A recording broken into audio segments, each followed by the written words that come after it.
Meus queridos irmãos, é com muita alegria que eu desejo vos saudar com a paz do Senhor. Eu gostaria de compartilhar com todos vocês um texto sagrado que se encontra na Palavra de Deus, que está escrito no livro do profeta Jonas, capítulo de número 4, versículo de número 9 e 10.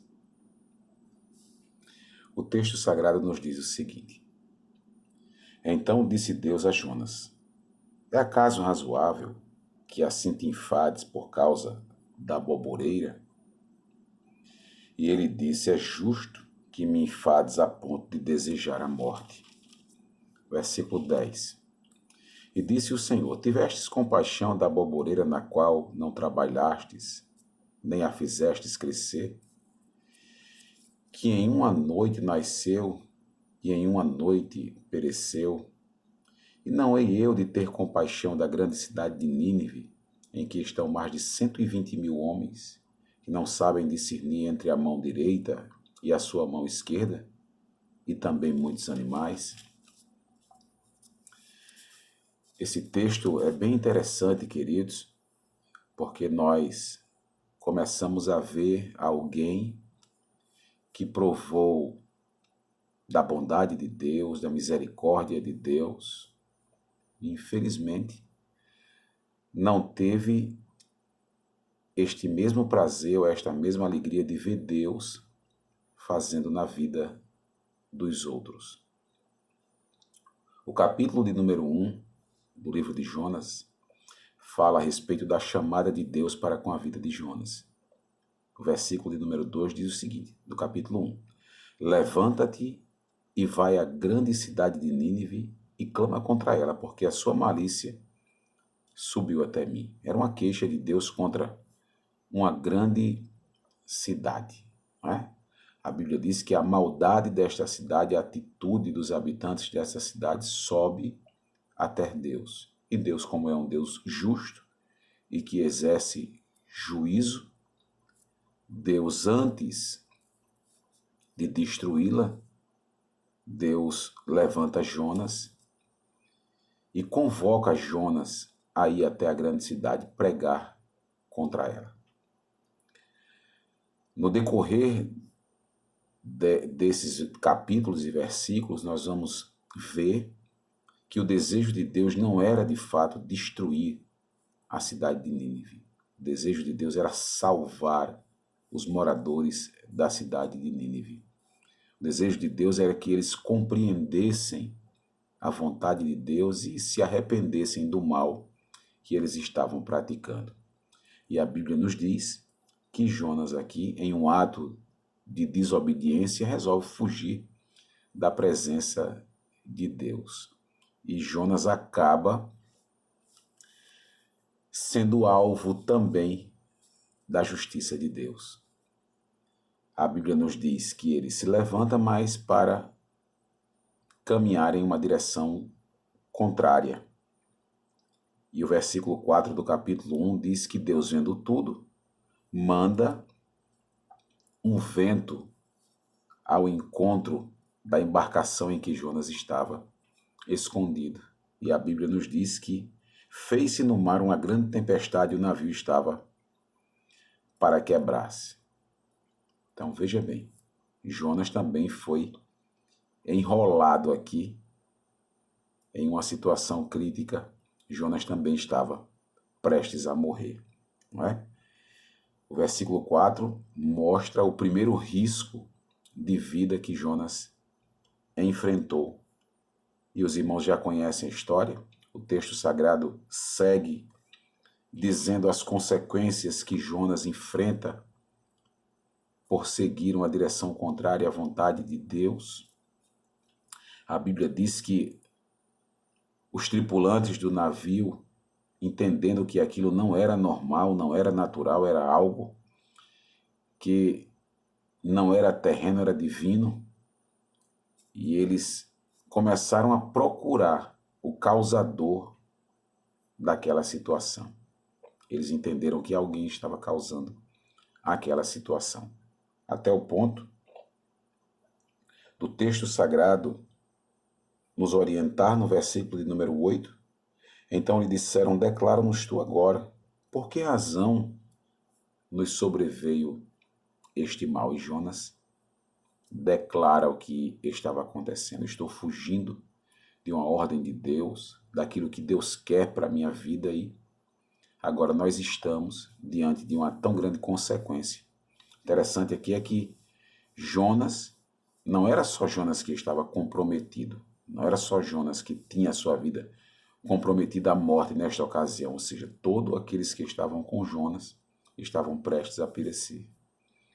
E a Bíblia nos diz que Jonas pede para os marinheiros lançarem ele no mar e tudo seria resolvido. E eles ficaram um pouco contrariados porque eles iam atentar contra a vida, mas reconhecendo que Jonas era o motivo maior daquela situação, lançaram Jonas no mar.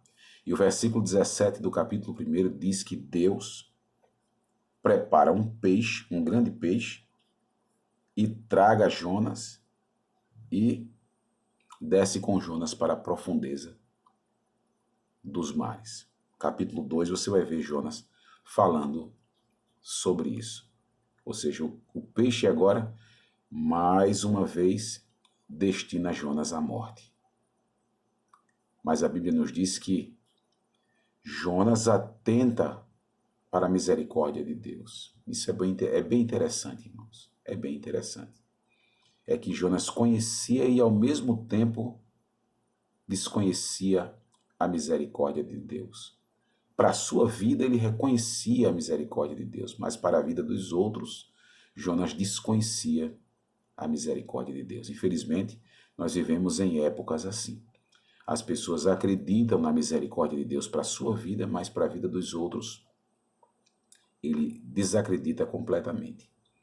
Hoje nós estamos diante de uma situação em que voltamos os nossos olhos às pessoas que sejam causadoras desta situação que nós estamos vivendo, não é? E até criticamos, apontamos, como hoje eu vi alguém até comentar, fazer um comentário infeliz a respeito desta situação, até culpando algumas pessoas e desejando que elas morressem. E aí eu, parando um pouco, analisei que quantas vezes não recorremos à misericórdia de Deus? Quantas vezes Deus nos atende e na hora de olhar para os outros e entender que Deus também pode ter misericórdia deles e mudar a vida deles, e através dessa mudança de vida, através dessa mudança de rota, Deus pode mudar a situação em que nós estamos vivendo. Foi isso que aconteceu. Jonas prova aqui no capítulo 2 a misericórdia de Deus, a bondade de Deus. Deus poupa a vida de Jonas. Jonas se arrepende do que havia feito e Deus usa de misericórdia e poupa a sua vida. E a história segue. O capítulo de número 3 fala sobre a atitude de Jonas após a sua mudança. Jonas agora assume o papel que Deus queria que ele assumisse. Jonas resolve fazer aquilo que Deus queria que ele fizesse. E Jonas segue pregando, anunciando o juízo de Deus em Nínive. E o texto sagrado é bem claro, no versículo de número 5 em diante, quando os homens começam a ouvir a mensagem de juízo que Jonas pregava naquele lugar, eles entenderam que eles tinham chegado ao seu limite máximo, não é? De afronta a Deus, de desobediência a Deus. E a Bíblia nos diz que eles resolvem mudar de comportamento. Ou seja, eles seguem agora a direção que Deus quer que eles sigam. Eles mudam de comportamento. A Bíblia diz que a mensagem entra até no palácio do rei. E o rei agora passa um pregão que o rei anunciam que eles deveriam mudar abandonar as práticas mundanas, as práticas pagãs, ou seja, tudo aquilo que estava causando um aborrecimento a Deus. E eles entendem isso claramente, não é? Jonas precisou passar pela tempestade, pelo ventre da baleia, pelas profundezas do mar, para entender a vontade de Deus para com a sua vida. Estes homens não. Ao ouvir a mensagem, eles entenderam que era Deus que estava falando através do profeta Jonas, e que se eles não se arrependessem, certamente o Senhor destruiria a cidade. Interessante é que eles seguem a direção correta, mudam a sua rota de comportamento. E veja bem, irmãos, veja que coisa interessante. O versículo de número 10 e 11, olha a esperança que é gerada no coração destes homens. Quem sabe se voltará a Deus e se arrependerá e se apartará do furor da sua ira, de sorte que não pereçamos. Olha que coisa. Versículo 10. E Deus viu as obras deles, como se converteram do seu mau caminho, e Deus se arrependeu do mal que tinha dito que lhe faria e não fez. Veja bem, eles mudaram de rota e Deus agora muda de atitude. Então veja que o interesse de Deus não era destruir Nínive, era que eles entendessem a mensagem, o querer de Deus, a vontade de Deus, mudassem de rota, se arrependessem e também passasse a ser alvo da bondade de Deus, do perdão de Deus, da misericórdia de Deus. Era isso que Deus queria que eles entendessem. É isso que Deus quer que o mundo entenda. Que o desejo de Deus não é destruir a humanidade. Não. O desejo de Deus é que todos venham ao conhecimento da verdade e sejam salvos. Esse é o desejo de Deus. É que as pessoas parem para entender a sua vontade. Precisamos ouvir o que Deus tem para nos falar. Entender a vontade de Deus para as nossas vidas. Mudar a rota do nosso comportamento. Aceitar a vontade de Deus. E o versículo de número 10 nos diz que Deus viu o que o povo fez. Eles fizeram de todo o coração. Eles entenderam a vontade de Deus. Eles entenderam o que Deus estava pedindo para eles, querendo deles. E eles seguem o pedido de Deus, a vontade de Deus. Deus vê, não é? Deus vê o que eles fazem. Eles abandonaram as práticas, jejuaram, buscaram a Deus, e Deus se arrependeu do mal que havia dito que faria. Ou seja, Deus resolveu não destruir mais a cidade de Nínive. Aí agora eu volto um pouco e explico para vocês que estão me ouvindo por que Jonas entendia a bondade de Deus e ao mesmo tempo não entendia. Vamos ler o que diz o versículo de número 2 do capítulo 4.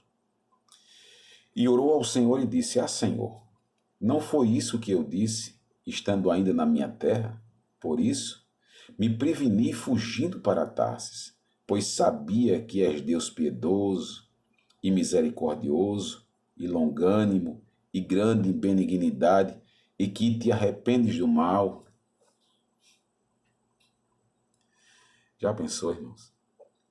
Se Jonas sabia de tudo isso, por que Jonas esperou, depois de pregar uma mensagem de juízo sobre o povo? Por que Jonas pregou e esperou que Deus destruísse a cidade, se ele sabia que Deus era Deus piedoso, misericordioso, longânimo, grande em benignidade e que Deus se arrependeria do mal?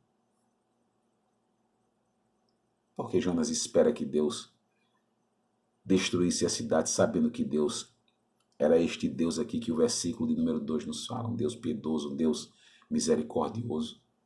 Então, Jonas queria que Deus fosse tudo isso para a sua vida e não para a vida dos outros.